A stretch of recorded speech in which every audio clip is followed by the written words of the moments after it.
আমরা সবাই তো কথা বলি, তাই না? হুম কিন্তু আমাদের কতজনের কথা মানুষ সত্যি সত্যি শোনে বা মনে রাখে? হুম খুবই গুরুত্বপূর্ণ একটা প্রশ্ন। আজকের এই ডিজিটাল যুগে তো মনে হয় সবাই কথা বলছে, সবাই সবার মনোযোগ কাড়তে ব্যস্ত।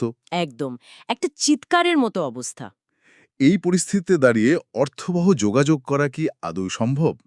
মজার ব্যাপার হলো, এর উত্তরটা হয়তো লুকিয়ে আছে ১,৫০০ বছরের পুরনো একটা নির্দেশে। আচ্ছা।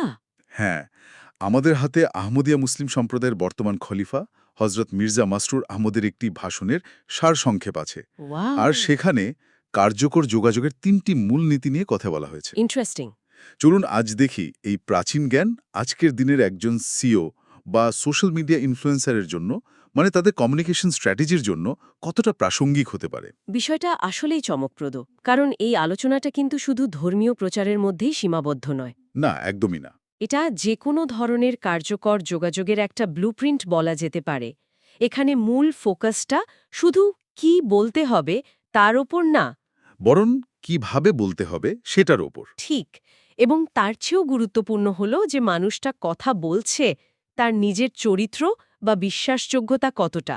মানে এই তিনটে জিনিস যখন একসাথে কাজ করে, তখনই একটা সাধারণ বার্তা অসাধারণ হয়ে ওঠে। আচ্ছা, তাহলে চলুন শুরু থেকে শুরু করি।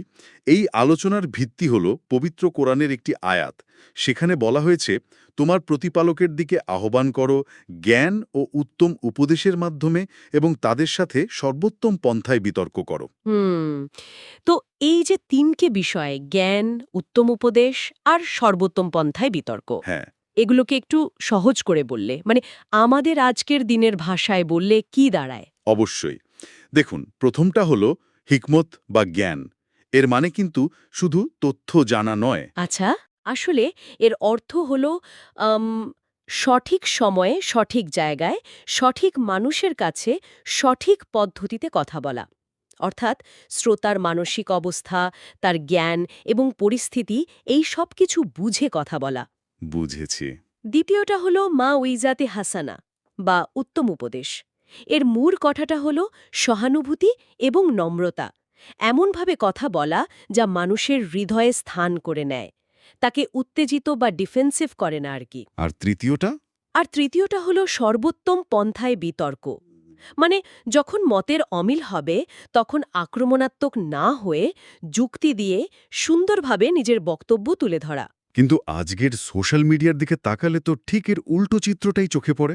হ্যাঁ, তা তো পরেই। সেখানে হেকমত বা জ্ঞানের চেয়ে বেশি গুরুত্ব পায়, মানে একটা ইনস্ট্যান্ট প্রতিক্রিয়া, নম্র